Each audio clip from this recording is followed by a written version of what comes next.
Hi everyone. ఎలా ఉన్నారు? అందరికీ నమస్తే. శ్రీ దేవి శరన్నవరాత్రి మహోత్సవాలలో భాగంగా ఈరోజు పాలకొల్లు శ్రీ క్షీరారామలింగేశ్వర స్వామి వారి ఆలయం, అదేనండి పాలకొల్లు పెదగోపురంలో ఈరోజు మహర్నవమి సందర్భంగా అమ్మవారిని శ్రీ మహిషాసురమర్దని అవతారంలో అలంకరించారండి.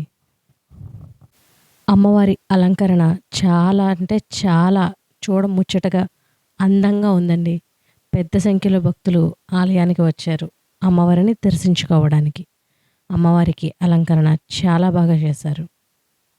రేపు విజయదశమి సందర్భంగా అమ్మవారిని శ్రీ రాజేశ్వరి దేవిగా అలంకరించనున్నారు. మీరు కూడా అమ్మవారిని దర్శించుకోవాలన్నా, అమ్మవారి అలంకరణ చూడాలన్నా పాలకొల్లు పెదగోపురానికి తప్పనిసరిగా విచ్చేయండి. వీడియో మీకు నచ్చినట్లయితే like, share, subscribe. Bye friends.